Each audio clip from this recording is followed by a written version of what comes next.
본 방송에서 제공하는 투자 정보는 투자 판단에 대한 조언입니다. 방송에서 제공하는 주식의 가치, 가격 상승 및 하락에 대해서는 방송사에서 보장하지 않습니다. 안녕하십니까. 수익을 말하다의 오민 전문가입니다. 오늘 10번째 시간을 맞이하게 됐는데요. 10번째 시간, 지금 이제 최근 들어서 눌림목 강의를 거의 한 달 정도 이제 진행을 하게 되었습니다. 이제 어떻게 보면은 이제 눌림목을 활용한 이 검색기를 만들어 보고 이 검색기를 활용해서 어떠한 구간에서 잡아가는지에 대한 부분 이제 말씀드리도록 하겠는데요. 그리고 이제 제가 방송 중에 언급했던 종목들 공략 어떠한 관점에서 공략을 하게 되었는지에 대한 부분 또 다시 한번 이게 정확하게 좀 디테일하게 분석해보는 시간 진행해 보도록 하겠습니다. 오늘도 여러분들의 시청자분들의 수익을 말하기 위한 오늘 수익을 말하다 바로 시작해 보도록 하겠습니다. 먼저 보유 종목 분석을 해보겠는데요. 오늘 종목은 바로 삼성화재입니다. 삼성화재 어떻게 보면은 이제 국내에서 가장 규모가 큰 삼성계열 손해보험사죠. 그리고 2분기 실적이 전년 동기 대비해서 실적이 상승했던 부분 상당히 좋게 볼 수 있다라고 말씀드리겠죠. 그리고 물론 실적이 주가에 무조건적으로 실적이 상승한다 해서 무조건 주가가 상승하는 건 아니지만 상승하는 종목들은 실적이 어느 정도는 받쳐주어야만 이 부분이 기본적으로 깔려 있다. 혹은 이제 실적에 대한 턴어라운드가 발생됐을 경우에 주가가 상승하는 부분들이 또 있거든요. 그렇기 때문에 실적은 기본적으로 어느 정도는 봐줘야 한다는 부분 다시 한번 말씀드릴 수 있겠고 이 부분과 관련했을 때는 실적이 좋게 나왔다는 것은 올해 주가에도 충분히 상승에 대한 영향이 있을 수밖에 없다는 얘기죠. 그리고 이제 가장 중요한 거는 바로 금리 인하예요. 금리 인하. 바로 금리 인하인데 왜 금리 인하가 어떻게 보면 이 금리 인하가 주가에 영향을 어떻게 미칠 수 있는지에 대한 부분 오늘 한번 살펴보도록 하겠습니다. 자료 넘겨서 살펴보도록 할 텐데 먼저 운용 내역별 현황을 살펴보셔야 돼요. 운용 내역별로 보시게 되면 가장 많은 비중을 차지하는 부분이 바로 이 유가증권입니다. 이 유가증권인데 이 유가증권에는 뭐가 포함이 되느냐? 국공채, 채권이 들어가요. 채권이 들어가고 주식이라는 게 또 들어가요. 주식 비중도 있어요. 이 부분도 이제 또 제가 오늘 가져와 봤거든요. 근데 이 부분을 놓고 봤을 때 운용 수익이 2%대로 이제 나와주고 있고 가장 많은 비중을 차지하고 있죠. 그리고 이제 대출이에요. 이 대출 같은 경우에는 보험담보대출이라는 게 있죠. 보험을 가입해서 보험 상품에 대한 대출 그리고 주담대가 또 들어가 있어요. 주담대, 대출이라는 상품. 이 주담대, 특히 보험에서 취급하는 보험 상품은 보험 계약을 담보로 한 이 보험 계약 대출 그리고 이 주담대가 가장 많은 비중을 차지하고 있기 때문에 원금 손실에 대한 우려는 없다. 사실상 없다라고 봐도 무방하다라고 이제 말씀드릴 수 있겠고 그 밖에 이제 다른 비중을 차지하는 부분은 현금 물론 이제 보험금을 지급하기 위한 현금이 있겠죠. 현금이 있고 단기간에 이제 RP라는 걸 또 돌리게 되겠죠. 단기 자금, 이제 레포 자금 돌리게 되는데 그리고 그 밖에 이제 기타 자금 일부가 좀 들어가 있다라고 이제 말씀드릴 수 있겠습니다. 이 채권이라는 게 이제 금리하고도 상당히 연관이 많이 깊은 투자 상품이기 때문에 이 금리 인하에 대한 부분도 한번 살펴보도록 할 건데요. 이제 다음 자료 넘어가서 보시게 되면은 유가증권에 대한 부분만 이제 66%를 차지했잖아요. 이 66%를 좀 넘어가는 3분의 2죠. 3분의 2를 차지하는 이 보험 상품에서 유가 상품만을 놓고 봤을 때 이 유가증권이 바로 주식이 있죠. 그리고 출자금이 있어요. 말 그대로 이 주식도 출자금하고 어느 정도 일맥상통한다라고 이제 보실 수 있겠고 그리고 이 부분 특수채, 금융채, 국공채, 채자가 들어가 있잖아요. 이렇게 채자. 그리고 수익증권도 어떻게 보면은 주식이라고 보기는 어렵지만 어떠한 수익을 분배받을 수 있는 그러한 증권을 수익증권이라고 하는데 이것도 어떻게 보면은 채권과 좀 유사한 상황이다. 주식하고 채권하고 약간 좀 합쳐놓은 약간 그런 특수한 상품이거든요. 그런데 이거를 보시게 되면은 요거를 다 더해 볼게요.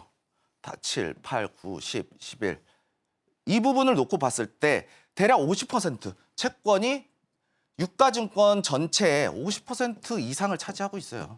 절반 이상을. 한 30억 정도 30조 정도 되거든요. 이 정도의 금액을 운용을 하고 있다. 채권으로. 이 채권이 안정적으로. 채권은 특히 여기서 보시게 되면은 채권이라는 게 국공채, 정부예요. 특수채 이제 뭐 지방에서 발행하는 뭐 통안채라든가 통화 안정을 목적으로 하는 통화 안정을 목적으로 발행하는 채권이니 통안채나 뭐 이런 특수한 채권들, 국가에서 발행하는 특수한 채권들. 말 그대로 이거는 신용이 보증되어 있죠. 국가가 보증하는 거니까. 그리고 금융채도 상당히 안정적이에요. 뭐 여기도 이제 한국은행, 금융채가 이제 한은이죠. 한국은행에서 나오는 이 금융채, 그리고 회사채도 그냥 일반 뭐 B- 등급 이런 거 안 들어가요. 안정적인 거 A 등급 이상 들어가는 걸로 저는 이제 확인됐거든요. 이 부분으로 놓고 봤을 때 안정적인 채권 운용, 이자 수익이 나와주고 그 수익을 가지고 주식이나 뭐 이제 파생도 있겠죠. 파생으로 인해서 추가적인 플러스 알파를 만들어내기 위해서 이렇게 운용을 하는 것이 바로 보험 운용 전략이라고 하는데, 말 그대로 이렇게 보험 운용 전략을 하면서 안정적으로 수익을 챙겨간다라고 말씀을 드리도록 하겠습니다. 그리고 이제 어떻게 보면은 이제 주요 자산 이제 배분 특징을 보시게 되면은 대출 같은 경우에는 신용 부도가 최소 아까 말씀드린 대로 보험 계약 대출, 보험 계약이 되면서 이제 납입된 보험금을 담보죠. 이 보험금을 담보로 해서 대출이 들어가는 거예요. 그리고 주택담보, 우리가 주택을 담보로 언제나 이제 원금 회수할 수 있는 원금 회수, 혹은 엑시트라고 하죠. 엑시트, 빠져나갈 수 있는 원금을 회수할 수 있는 수단을 가지고 있는 대출만을 운용을 하기 때문에 안정적으로 가져간다. 그리고 채권이 있죠. 이게 제일 중요한 거죠. 이게 제일 중요한 거고, 안정적인 수익을 창출하는 방법 중에 하나예요. 안정적인이라는 게 제일 중요해요. 아까 말씀드린 대로 국공채, 정부에서 발행하는 것들, 그리고 혹은 지방정부에서 발행하는 이 지방채들 같은 것도 들어가 있겠죠. 그리고 특수채, 회사채, 이런 것들을 통해서 만기 동안 보유 시 무조건 수익이라는 거예요. 이 부분에 대해서는. 이 부분이 무조건 수익이고, 그거에 따라서 이 채권이 또 금리하고 연동이 되는 부분은 이제 잠시 후에 또 제가 설명을 드릴 텐데, 이 채권하고 연동이 되면서 플러스 알파에 대한 평가 손익에 대한 부분, 이 플러스 알파도 노려볼 수 있다라는 얘기거든요. 이 플러스 알파를 통해서 추가적인 수익을 평가 손익을 낼 수 있다라는 얘기고, 이 주식을 이제 보험에서도 주식을 이제 운용을 하거든요. 보험금을 받아서 채권, 대출 상품에 운용을 하고 그다음에 주식에 투자를 하게 되는데, 이게 중요해요. 채권과 대출에 대한 이 수익을 초과를 달성하기 위해서, 목표를 하기 위해서 주식에 투자를 하는데, 보험 운용 전략에 대해서 잘 간략하게 말씀을 드리자면요. 보험금이 들어와요. 보험금이 들어오는데 납입보험료가 들어오죠. 보험금이 납입이 되면 이걸 100만 원이라고 칠게요. 100만 원을 치려면 삼성화재 같은 경우에는 대출하고 주식, 이제 증권이죠. 유가증권의 60% 거의 대부분을 차지하고 있어요. 이 유가증권이 66%거든요. 66%. 이 유가증권의 66%를 어떻게 나누느냐면요. 이렇게 나와요. 동그라미로 할게요. 동그라미로 하는데, 여기서 채권이 절반 정도 들어가요. 채권이 들어가고, 여기가 채권이에요. 그럼 채권에서 나오는, 발행을 할 때 이자가 나오죠. 이 이자를 이제 어떻게 보면 이제 쿠폰이라고 해요. 쿠폰이라고 하는데, 이자가 발생이 되지. 돈을 빌려준 거잖아요. 채권을 매수하는 거는 바로 돈을 빌려줬잖아요. 돈을 빌려준 거랑 같은 거다. 돈을 빌려줬기 때문에 그거에 대한 이자를 받아야 되겠죠. 이 이자 수익을 가지고 주식에다 투자를 하는 거예요. 그리고 그 외에 이제 다른 것들도 있겠죠. 이 대부분을 투자를 하고 이제 투자를 하기 위해서 출자 금액도 들어가고 주식도 들어가고 뭐 이런 식으로 해서 대부분의 자금이 채권으로 들어가고 여기에서 발생된 이자를 가지고 이 이자를 가지고 플러스 알파를 노리는 거예요. 주식이나 출자를 통해서. 이렇게 운용을 한다. 보험 같은 경우에는. 그렇기 때문에 안정적인 수익 플러스 초과 수익을 달성하기 위한 거예요. 원금 손실을 정말 싫어하는 금융사가 바로 보험사란 얘기예요. 그리고 이제 추가적으로 이제 조금 더 말씀드릴 부분이 가장 중요한 건 이 채권에 대한 부분이고 채권의 평가 손익이 어떻게 되는지에 대한 부분이거든요. 이제 금리가 이제 인하 폭이 이제 50bp 비컷을 했죠, 한번. 50bp를 했어요. 50bp를 한번 하고 나서 지금 어떻게 운용이 되고 있나? 지금 이제 어떻게 보면 이제 11월이죠. 여기 11월. 11월 7일 날 어떻게 금리가 인하될 것인가? 지금 이제 5.5에서 5.25였죠. 5.25에서 5.5였어요. 5.5라고 이제 뒷자리만 놓고 볼게요. 그러고 나서 지금 5%로 줄었죠. 5%. 50bp 했으니까 0.5bp 빠졌거든요. 0.5% 빠졌잖아요. 그런데 여기가 지금 41%밖에 되지 않아요. 얼마 전까지만 50bp 비컷 했다. 빅스텝 밟았다. 50bp 인하했다. 그러면서 다음에는 11월 달에는 25bp 할 거다라고 했는데 이 의견이 줄어들고 있어요. 이 의견이 줄어들고 있어요. 이렇게 예상치가 줄어들고 있고 오히려 50bp 쪽에 무게가 달려 있어요. 무게가 이제 이쪽으로 무게가 실리는 거예요. 이쪽에 무게가 실리는데 이것과 삼성화재라는 이 보험사의 주가와 무슨 연관 관계가 있느냐라고 이제 말씀을 이제 드리자면요. 본격적으로 이제 이게 시작이에요. 채권은요. 이 금리가 오르잖아요. 금리가 상승하면 가격이 떨어져요.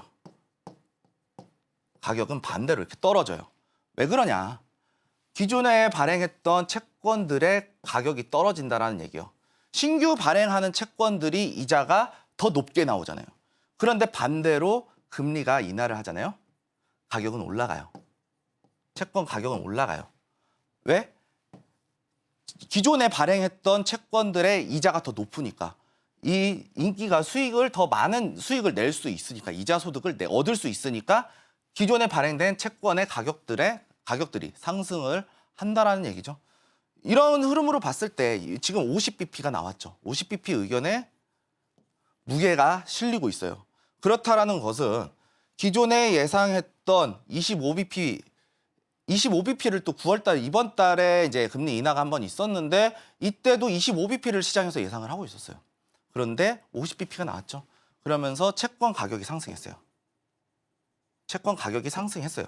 채권 가격이 상승했는데 아까 삼성화재에서 운용하고 있는 채권들의 평가손익, 수익률, 이게 수익률하고 직결되는 거잖아요. 수익률하고. 이게 평가손익이 상승하면은 삼성화재에 보유하고 있는 채권들의 가격이 상승하겠죠. 그럼 평가손익이 상승하면 수익이 상승한다는 얘기 똑같이 이렇게 수익이 상승한다. 그리고 한 가지가 더 있어요. 우리가 이제 좀 집중을 해봐야 되는 부분이 어떻게 보면은 주가지수 최근 이제 8월에도 빠졌었죠. 주가가 횡보를 하다가 앞전에 횡보하기 전에 요렇게 있다가 빠졌어요. 박스권에서 빠졌어요. 빠지고 나서 횡보를 했었죠. 이렇게 한 달 정도 횡보를 하고 나서 그 다음에 주가가 개파락했죠. 그러고 나서 지금 이 자리에서 반등이 나오고 있는 위치였다. 살짝 이제 돌파가 나오고 나서 이 갭자리까지 메꾸고 나서 오늘 음봉으로 이제 쏟았거든요. 음봉으로 쏟았다고 표현을 하는데 내려왔어요. 내려왔는데 왜 이런 현상이 발생했는지에 대한 부분도 우리가 살펴봐야 되겠죠. 이 부분을 살펴보시게 되면은요. 지금 50bp 그리고 11월 달에도 50bp를 시장에서 예상을 하고 있다는 얘기예요. 이 시장에서 예상을 하고 있는데 왜 이런 흐름이 연출이 되고 있느냐라고 말씀을 드리자면 경기 침체예요. 경기 침체인데 이 경기 침체에서 가장 우려가 되는 부분은 바로 노동시장 약화. 노동시장이 냉각이 되면서 약화가 되면서 냉각이 되면 왜 이런 현상들이 벌어지느냐? 우리가 쓸 수 있는 노동을 해서 벌어들이는 돈이 줄어들어요. 그만큼 쓸 수 있는 가처분 소득이라는 게 줄어들겠죠. 내가 기존에 200만 원, 300만 원을 벌었어요. 한 달 일해서 예를 들면 300만 원을 벌었어요. 300만 원을 벌었는데 일자리가 없어지기 시작해요. 그러면은 이제 일을 하려는 사람들은 늘어나고 회사를 이제 직원을 구하는 기업들은 사람을 줄이겠죠. 그러면은 상대적으로 임금이 내려갈 수밖에 없다, 하락할 수밖에 없다라는 얘기예요. 물론 그런 경우는 그렇게 많지는 않지만 대체적으로 노동시장이 냉각이 되면 사람을 구하는 비용이 저렴해진다는 거예요. 노동력에 대한 공급이 줄어드니까요. 노동력 어떻게 보면은 고용시장이라는 게 내가 내 노동력을 파는 거예요. 기업한테. 그러고 나서 그거에 대한 대가를 받는 게 임금이라는 얘기거든요. 근데 이게 냉각이 되면 전반적으로 사회적으로 소득이 줄어들 수밖에 없겠죠. 소득이 줄어드는 만큼 내가 소비할 수 있는 부분들이 금액들이 줄어든다라는 얘기예요. 그리고 기업이 이제 좋지 못하다. 왜냐? 고용시장이 냉각되고 있다는 거는 기업의 상황이 재정적으로 좋지 못하다라는 얘기죠. 그러면 한번 잘 생각해 보실게요.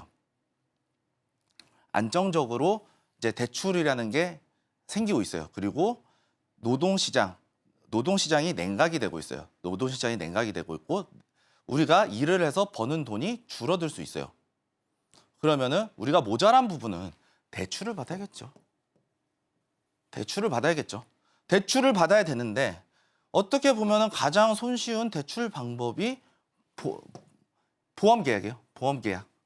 우리가 어떠한 미래를 대비해서 보험을 들어놓듯이 이 보험 계약을 가지고 대출을 받게 되는 거예요. 그러면은 보험금은 보험금대로 받는 거예요. 보험금은 납입을 받으면서 지속해서 운용하는 자산은 올라가요. 그리고 보험 계약 대출을 하면 그만큼 또 그 돈에 대해서 이자를 지급을 받겠죠. 이자 수익 증가하고 금리가 또 떨어졌어요. 지금 11월 달에 50bp 하게 되면은 총 1% 빠지는 거예요. 100bp가 빠지는 거예요. 엄청난 속도거든요. 이 100bp라는 거는. 100bp라는 거는 엄청난 금리 인하 속도인데 이 속도로 인해서 채권 보유하고 있는 삼성화재가 보유하고 있는 보유 채권에 대한 평가손익. 장부상 가치라고 하는 이 평가손익이 증가하면서 영업이익이 증가할 수 있다는 얘기죠. 증가하게 되면 실적이 증가한다는 얘기죠. 실적이 증가하면 주가는 올라갈 수 있다라는 얘기예요. 그래놓고 그런 흐름으로 봤을 때 어떻게 보면은 지금 경기 침체 우려에 있어서 가장 좀 안정적이고 공략할 수 있는 종목 중에 하나가 바로 이 삼성화재였다라고 이제 말씀을 드릴 수 있겠는데요. 이제 금리와 채권 가격에 대한 상관관계를 한번 또 살펴보시게 될 텐데 금리가 상승하면 아까 말씀드렸던 거죠. 금리가 상승하면 채권의 가격은 하락한다. 왜냐? 금리가 상승하잖아요. 금리가 상승하면은 신규 발행되는 채권에 대한 수익률이 더 크죠. 그러면은 상대적으로 우리가 봤을 때 잘 생각해 보자고요. 우리가 생각을 했을 때 우리가 이제 기존에 10,000원을 빌려줬어요. 10,000원을 빌려줬는데 연 이자가 200원 받는 거예요. 200원 받는 게 200원이죠. 200원 받는 채권이 있어요. 그런데 지금 금리가 상승을 하는데 1년에 10,000원이에요. 10,000원을 빌려줬어요. 10,000원을 빌려줬는데 300원을 준대요. 그러면 사람들이 어느 쪽에 매수가 들어갈까요? 요 300원. 1년에 10,000원을 투자해서 300원 주는 대로 가겠죠. 200원 주는데 안 갈 거란 말이에요. 이렇게. 200원 주는데 안 갈 거예요. 300원 주는 대로 가겠죠. 이게 바로 그 원리라는 거예요. 반대로 생각하면 금리가 하락하면 기존 발행된 채권의 가격은 상승한다는 얘기죠. 이것도 똑같이 생각을 해볼게요. 10,000원을 빌려줬어요. 10,000원을 빌려줬는데 기존에 이제 300원을 받았었죠. 아까 말씀대로 300원을 연 이자로 300원을 받았어요. 그런데 지금 이제 금리 인하가 됐죠. 금리 인하가 되면서 10,000원을 빌려줬는데 200원밖에 못 받는 거예요. 반대로 200원밖에 못 받는 거예요. 200원밖에 못 받으면 사람들이 어느 쪽에 투자가 들어갈까요? 여기에 투자가 들어가겠죠. 10,000원 빌려주면 여긴 200원 주는데 지금 나오는 건 200원 주는데 이게 거래가 되네? 300원 준대. 이게 조금 더 비싸게 주더라도 1년에 이제 100원 차이니까 1,100원만 안 넘어가면 1,100원이 어떻게 보면은 손익 분기겠죠. 이걸 사나? 여기에다 돈을 빌려주나? 요 채권을 구매를 해서 올라가나? 그러면 1,100원, 10,000원은 넘어가겠죠. 사람들 수요가 늘어나니까. 하지만 1,100원은 조금 밑에서 거래가 되겠죠. 1,100원이 또이니까. 본전이란 얘기예요. 요거랑 그럼 이 가치는 얘는 10,000원이지만 1,100원의 가치가 생기는 거예요. 100원을 더 받으니까 1,100원의 가치가 생기는 거예요. 근데 이게 만약에 복리로 들어간다? 이표채가 아니고 복리채라고 그런다? 그러면 이 가격은 더 상승하겠죠. 복리의 마법이라는 게 있으니까. 이런 식으로 채권의 가격이 변동이 된다는 거예요. 금리에 따라서, 이자율에 따라서. 어쨌든 자금은 대출을 받아서 자금을 수혈해야 되는 부분이고, 그런데 그럼에 있어서 이 부분과 관련해서 채권 자금 조달 금액이 줄어들었을 때는 기존에 더 높은 이자를 주는 쪽에 사람들의 시장의 관심이 쏠릴 수밖에 없다라는 얘기예요.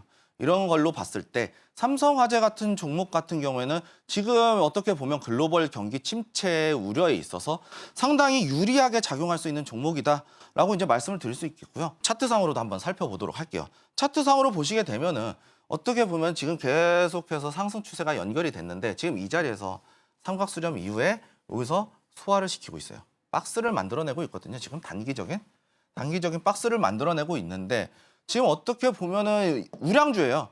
우량주 같은 경우는 이 박스권에서 한번 소화를 시켰는데 단기적으로 이렇게 또 올라오고 있어요. 물론 이 자리에서 완벽하게 박스를 이렇게 파동을 만들면은 좋지 못할 수 있거든요. 앞전에 요거를 여기서 고점에서 매도가 나갈 수가 있기 때문에 매도세가 나올 수가 있는데 이 경우에는 지금 단기적으로 이렇게 상승 추세를 타고 있어요. 그리고 요 고점을 지속해서 터치를 하고 있죠. 여기까지 터치를 했어요. 이렇게 요 부분까지 터치를 했어요. 터치를 하고 나서 지금 요 자리에서 또 왔다 갔다 하면서 반등이 나오면서 요 자리가 돌파 나오게 되면 38만 원짜리네요. 38만 원짜리 돌파 나오게 되면 이 이상 올라갈 수 있는 부분까지 충분히 내포할 수 있다. 가능성이 열려 있다. 이 추세가 깨지 않았으니까요. 이 부분과 관련해서 삼성화재는 충분히 우리가 공략해 볼 수 있을 만한 그리고 금리 하락, 금리 인하에 대한 이슈 그리고 경기 침체에 대한 경기 방어주도 있죠. 그리고 이 삼성화재 같은 경우에는 밸류업이 또 껴있어요. 밸류업. 기업의 가치가 저평가된 기업들, 밸류업 지수에 어제 발표가 나왔죠. 이 포트에 포함이 된 종목이 또 삼성화재다. 그렇기 때문에 잘 살펴보시면 이슈 있죠. 이슈. 밸류업 프로그램에 포함이 된 지수에 편입된 상품이고 이슈 그리고 금리 인하에 대한 이슈 그리고 실적에 대한 기대감 이 금리 인하에 따른 실적 증가에 대한 기대감 그리고 차트 기술적 분석까지 상승 추세 연결되고 있잖아요. 이 자리가 이 세 가지가 모두 3박자가 모두 완벽한 종목이다라고 이제 말씀을 드리도록 하겠고요. 물론 이 자리가 이탈이 나오게 되면 상당히 위험할 수 있겠죠. 이 지지선이잖아요. 이 지지선을 이탈이 나오면 저항으로 바뀌어버려요. 그럼 여기서 맞고 다시 빠질 수도 있다. 왜냐? 고점 위치까지 올라온 종목이기 때문에 이 자리는 추가적으로 우량주에 대한 부분, 지속적인 상승에 대한 부분을 조정을 받은 이후에 지속적인 상승에 대한 부분을 우리가 노려보기 위해서 그렇기 위해서는 지금 이 자리가 상당히 단기적으로 나쁘지 않은 위치다라고 말씀드리도록 하겠습니다.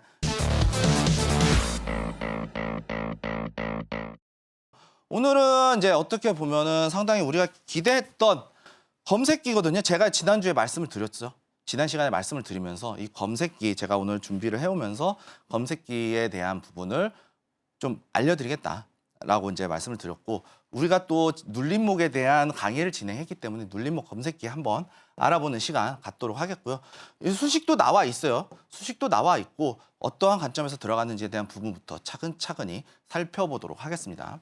먼저 보시게 되면은 관리 종목, 투자 경고 위험, 우선주 체크, 이 종목을 다 빼주실 거예요. 왜냐? 관리 종목, 우리가 재무적으로 위험한 종목이잖아요. 좋지 못한 종목이잖아요. 상장 폐지를 앞두고 있을 수 있는 종목이거든요. 이 리스크를 제외하겠다. 관리 종목 빼주고, 투자 경고 위험, 투자하면 위험하다는 얘기예요. 경고, 뭐 급등이 나왔다던가 아니면 재무적으로 이슈가 나오지 않았다던가, 재무적으로 좀 이슈가 좋지 못하다던가, 이러한 리스크를 없애버리기 위해서 이 종목을 빼버리는 거예요. 제외 종목이죠. 이렇게 제외 종목. 이걸 제외를 하겠다. 그리고 우선주, 유동성이 없어요. 우선주 보시게 되면은 가만히 있어요. 가만히 있다가 그냥 일반주 따라가다가 갑자기 뭐가 나오면은 우선주가 갑자기 막 뽕 뛰었다가 다시 빠져요. 이러한 흐름이 연출되는 게 우선주기 때문에 평상시에 거래량이 없어요. 내가 살 수는 있지만 팔 수가 없어요. 팔고 싶을 때 팔 수가 없어요. 엄청나게 싸게 팔아야 돼요. 그렇기 때문에 지루하게 움직일 수 있는 종목이기 때문에 우선주는 제외를 할 거고요. 투자주의도 어떻게 보면은 거래소에서 투자하는 데 있어서 조심해라. 그리고 급등이 나왔을 때 주의가 또 뜨기도 하죠. 이러한 종목들은 들어가지 말아라. 왜냐? 단기간에 급등이 나온 위치이기 때문에 들어가면 안 된다. 그리고 환기 종목. 환기 종목도 어떻게 보면은 상장 폐지를 앞두고 있는 종목이죠. 그렇기 때문에 좋지 못하다. 재무적으로, 이슈적으로 우리의 기업의 실적이 매우 안 좋은 기업이니까 이 종목은 빼주셔야 된다라고 이제 말씀을 드릴 수 있겠고, 정리매매 말 그대로 상장 폐지 전에 정리 들어가는 거예요. 우리 옷가게 뭐 사장님이 미쳤어요. 뭐 이런 식으로 하면서 엄청나게 옷을 싸게 팔잖아요. 그렇기 때문에 이런 땡처리 종목은 들어가지 않는다라고 이제 말씀드릴 수 있겠고, ETF, 스펙, ETN 얘들 세 가지는 우선주랑 똑같아요. 평상시에 거래량이 없어요. 어떠한 이제 특히 스펙 같은 경우에는 기업 인수를 대상으로 한 이제 페이퍼 컴퍼니거든요. 주식을 먼저 발행을 해서 이거를 인수를 하든지 피인수를 당하든지 하면서 회사를 상장시키는 방법 중에 하나인데, 인수 소식에 있어서만 단기적으로 반응하는 게 바로 스펙주예요. 그리고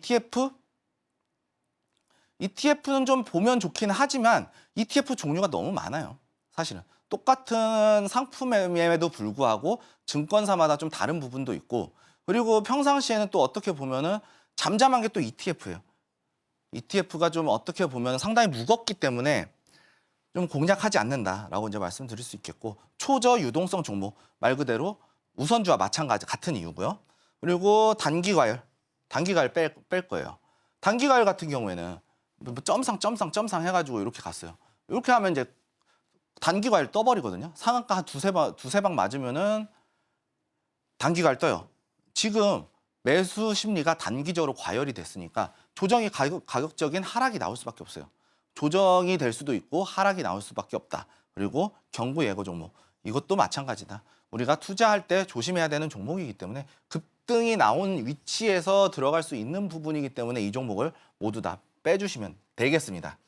특히 빼야 될 거는 관리 종목, 환기 종목, 그리고 투자주의, 경고, 위험 종목, 우선주, 초유동성 종목, 이 정도는 빼주셔도 된다. 이것도 빼도 된다. 근데 스펙도 빼도 돼요. ETN도 빼도 돼요. 근데 ETF는 상황에 따라서 늘 수도 있어요. ETF는 중립, 사실은. 어떠한 우리가 첫 시간에 말씀드렸던 돈의 흐름을 파악할 때는 또 어떻게 보면은 ETF만한 게 없거든요.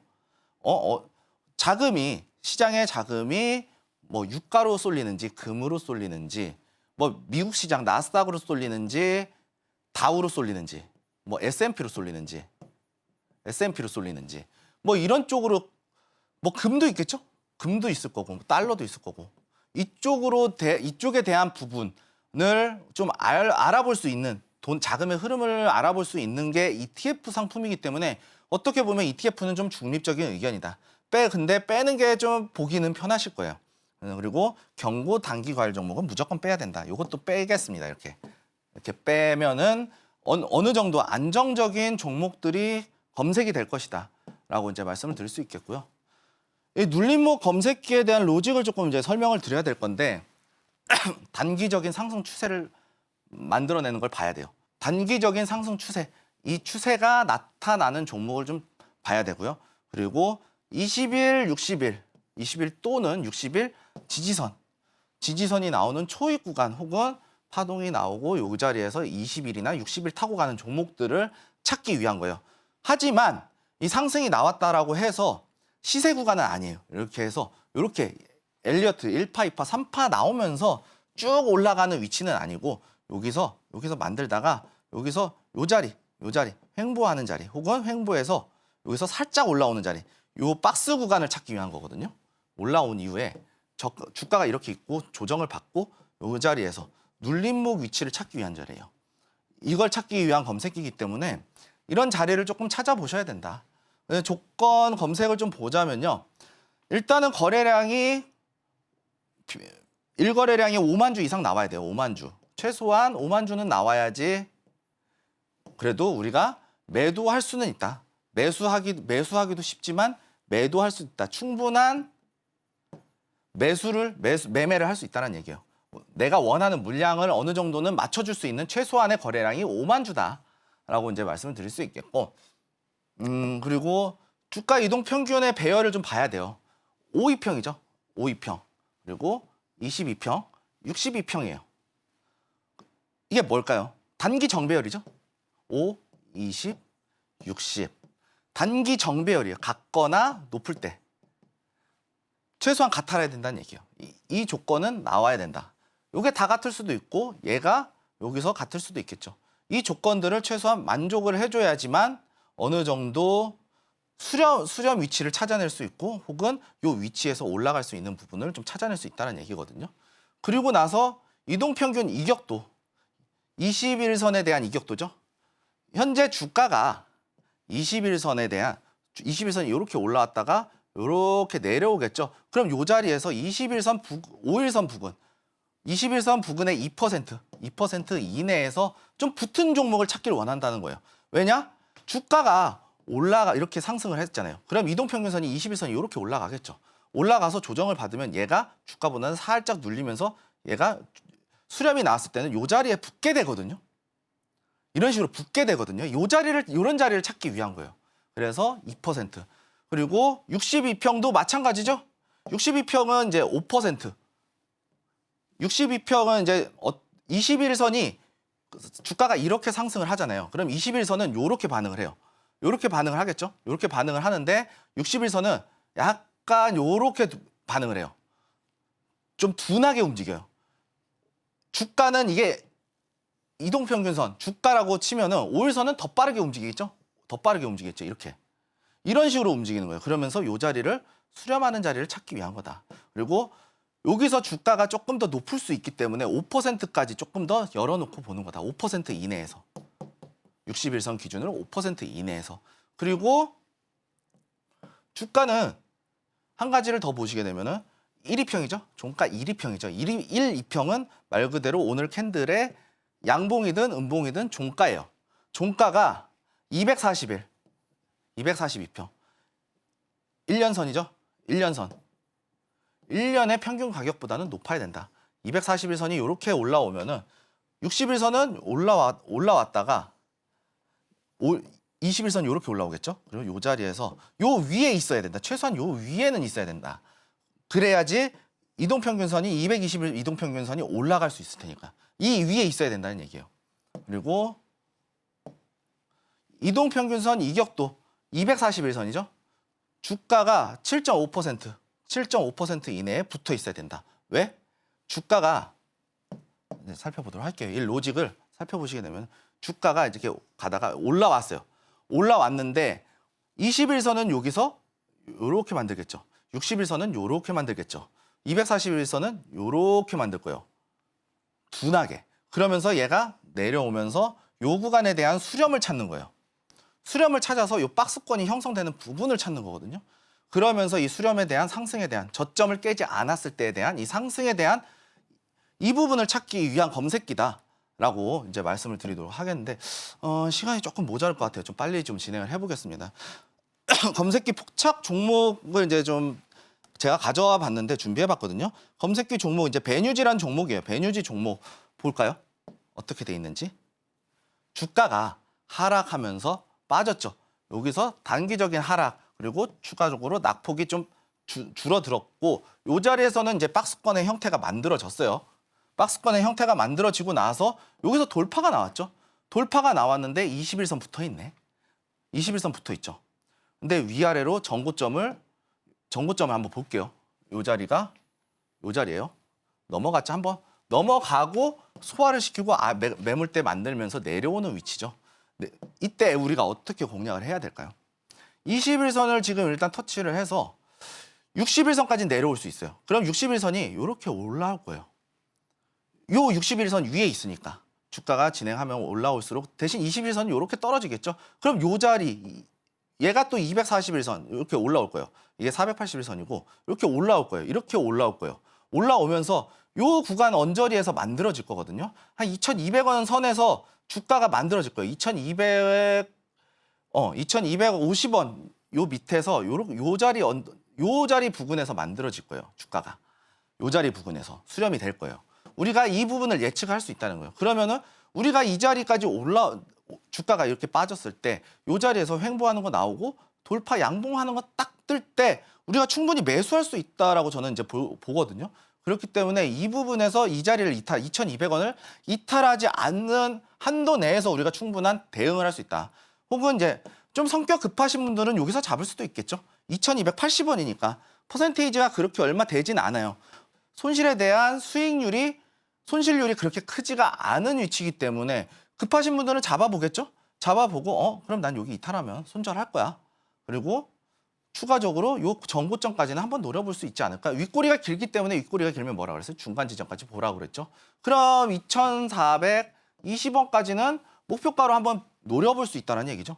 이 자리가 2,200원을 이탈을 하지 않으면 한번 노려볼 수 있을 거야. 그리고 좀 느긋하게 눌림목은 어떻게 보면은 눌렸다고 저가 매수가 들어가는 게 아니고 눌림 이후에 이 지지를 받는 지지 구간을 다시 한번 확인을 해야 되거든요. 내가 예상하는 지지 구간을 한번 확인하고 약간 비싸게 주고 사셔도 돼요. 어차피 요 지금 현재 가격보다는 쌀 테니까요. 그러면 요 자리에서 양봉 하나 뜨면 이 자리에서 한번 충분히 들어가 볼 수도 있다. 눌림목 같은 경우는 음봉에서 잘못 사면은 제가 항상 얘기하잖아요. 바닥 밑에 지하실 있다고 밑에 파고 들어가면 어떻게 할 건데? 우리 대응 안 돼요.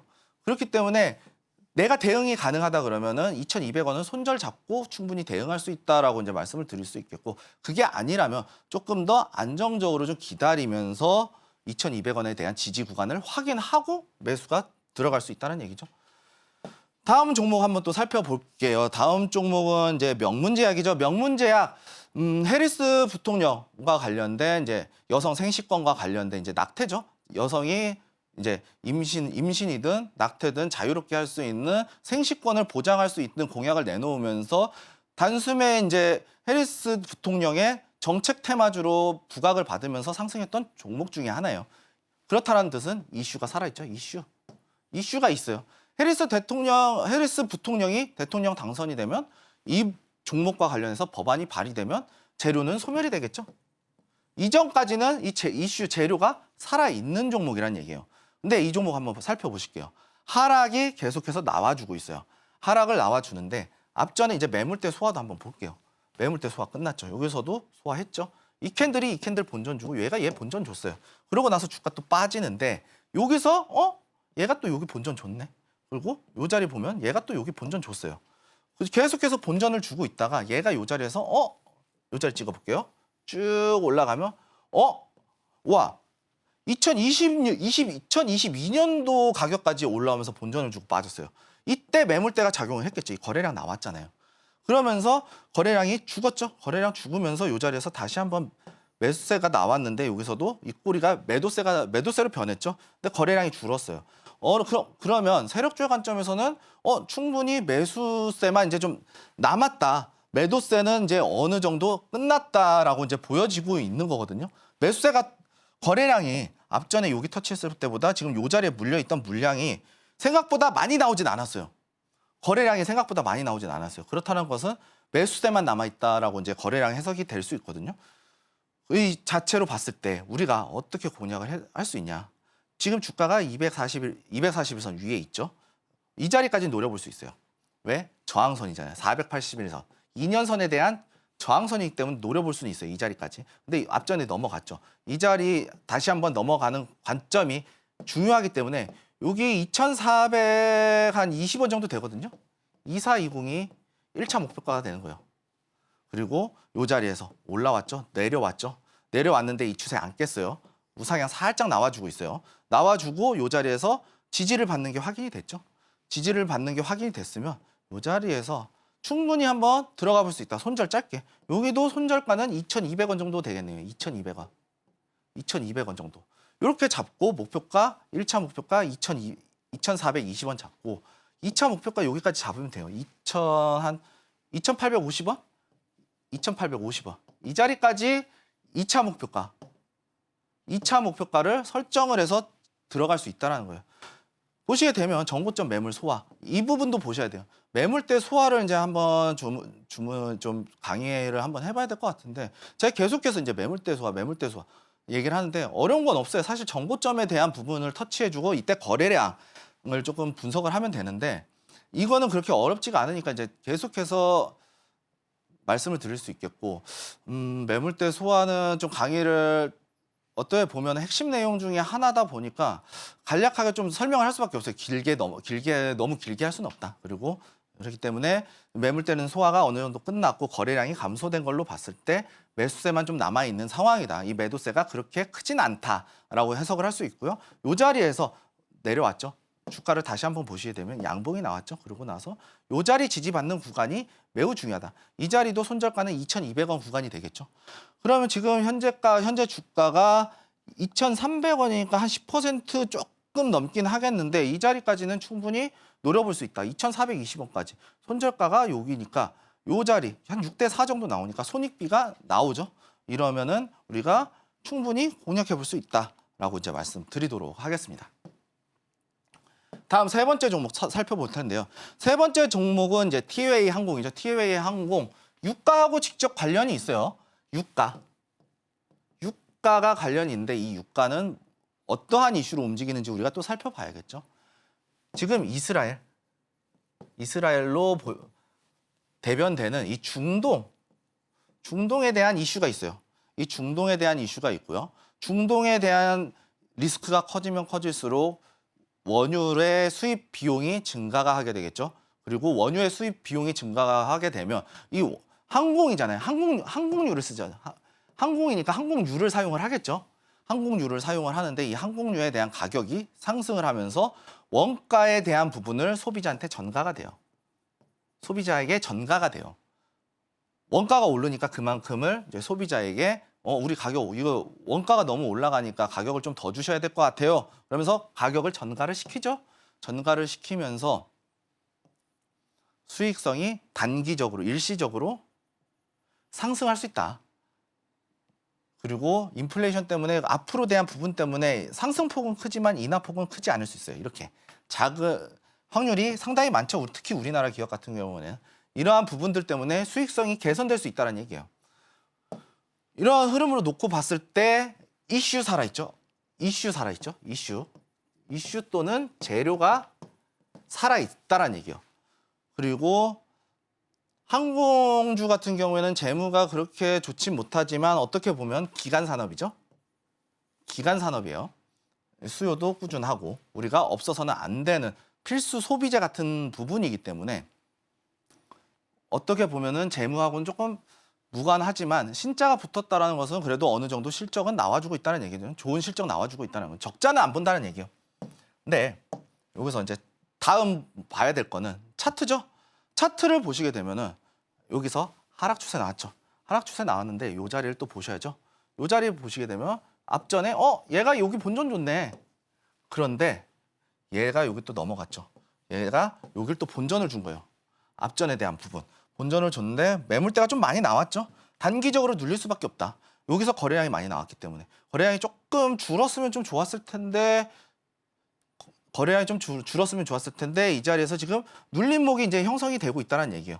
근데 이 자리가 지금 21선을 타고 왔는데 21선을 터치를 하고 반등이 나왔어요. 그럼 양봉이 하나가 나와주면 충분히 양봉이 나와주게 되면 여기서 양봉이 나와주게 되면 상승에 대한 충분히 노려볼 수 있다. 그리고 21선이 이렇게 꺾이고 61선이 이렇게 올라오겠죠. 그럼 이렇게 올라오겠죠. 그럼 이 자리에서 충분히 매수가 가능하다는 그리고 241선이 이렇게 올라올 거예요. 그럼 시간 조금 기다렸다가 이런 자리에서 한 2,800원 초반대 가격에서 충분히 공략해 나갈 수 있다라는 것이죠. 그리고 손절가는 한 2,750원 정도? 그럼 눌림목의 이점이 이런 거예요. 최대한 싸게 잡을 수 있지만 좀 기다려야 된다. 만약에 눌림목 타점을 잘못 잡으면 주가가 이렇게 상승하다가 돌아서 움직이면 이 자리에서 돌아서 길게 시간을 투자할 수밖에 없어요. 그렇기 때문에 손절가는 최대한 짧게 그리고 매수가는 최대한 유리하게 잡고 시장을 대응해야 된다라고 말씀드릴 수 있겠고요. 네 번째 종목인데 시간이 너무 없네요. 지금 빠르게 좀 진행해 볼게요. 여기도 보시게 되면은요. 앞전에 하락하던 추세 이 하나라는 종목인데요. 하나 같은 경우에는 이제 지주사 이슈 있죠. 밸류업 프로젝트, 밸류업과 관련된 이슈가 있어요. 밸류업과 관련된 이슈가 있고 재무, 지주사기 때문에 재무 안정적이에요. 대기업이잖아요. 우리나라 7대 대기업 중에 하나겠죠. 그리고 이 자리에서 매물대 잡았죠. 여기서 본전 주고 여기서 본전 줬어요. 거래량 어느 정도 잘 나와주고 있네. 이 자리에서 또 본전 줬어요. 3번 소화하고 4번째 정고점까지 이건 아니네요. 죄송합니다. 여기서 3번째까지 나와줬죠. 한 번, 2번 본전 주고 지금 이 자리에서 다시 올라오고 있는 자리인데 이 자리에서 얘도 5일선을 이제 지지받으면서 올라왔다가 음봉을 만들어주는 형태거든요. 그런데 이 자리가 이제 어떻게 보면 여기서 241선을 241, 481 이동평균선의 장기 이동평균선 지지를 받고 올라온 상황이거든요. 이 자리에서 내려오게 되면은 요렇게 형성이 될 거예요. 요렇게. 그리고 요렇게 형성이 되겠죠. 그러면은 한 29,000원 가격대에서 내려오게 되면은 우리가 충분히 매수할 수 있고 손절가 그럼 29,000원대 들어갔는데 28,500원 정도 될 것 같아요. 28,500원. 짧게 잡는 거예요. 이렇게. 손절가 짧게. 500원 차이잖아요. 29,000원대 들어갔는데 28,500원이 손절가야. 유리하잖아요. 충분히 들어가 볼 수 있다는 거죠. 눌리게 되면 아까 말씀드린 대로 눌림목은 손절가를 확실하게 눌림 매매도 손절가를 확실하게 지켜줘야 되는 부분이 눌렸을 때 이렇게 돌아갈 수 있다. 돌아가면 시간이 바로 갈게 5일, 한 달 걸리게 석 달, 넉 달, 6달씩 가요. 파동에 따라서. 그렇기 때문에 손절가는 확실하게 지켜줘야 된다라고 말씀을 드릴 수 있겠고 마지막 5번째 종목이에요. 5번째 종목인데 교보증권. 이거 교보증권도 어떻게 보면은 재무적으로 증권사 나쁘지 않다. 그리고 이슈들과 관련해서도 증권사들은 이제 밸류업이 좀 많이 빠졌어요, 사실은. 근데 지금 이 종목과 관련해서도 충분히 하락이 나와주고 정고점에 대한 갭자리 소화를 시켰죠. 그리고 이 자리가 돌파가 나왔네. 돌파가 나왔는데 이 자리를 소화시켰죠.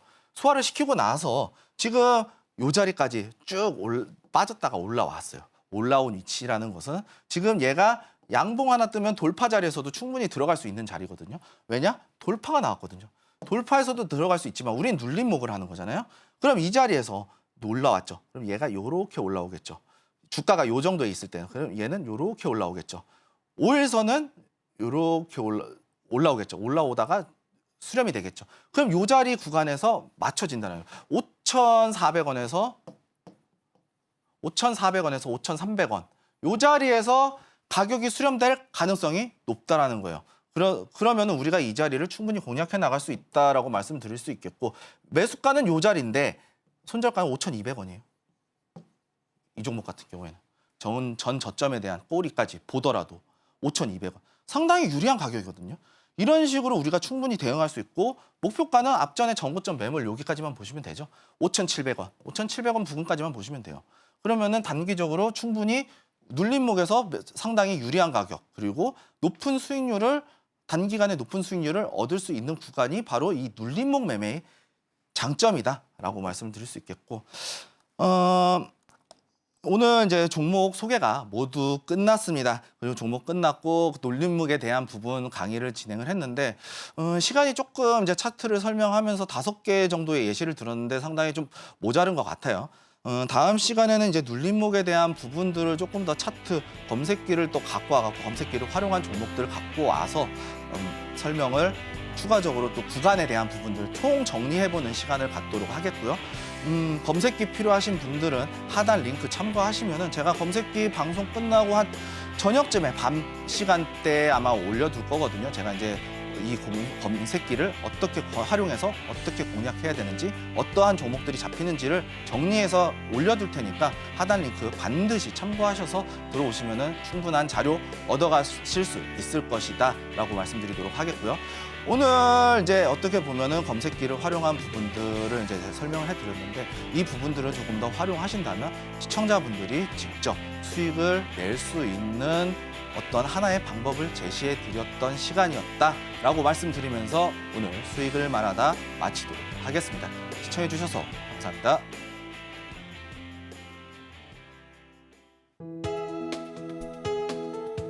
본 방송에서 제공하는 투자 정보는 투자 판단에 대한 조언입니다. 방송에서 제공하는 주식의 가치, 가격 상승 및 하락에 대해서는 방송사에서 보장하지 않습니다.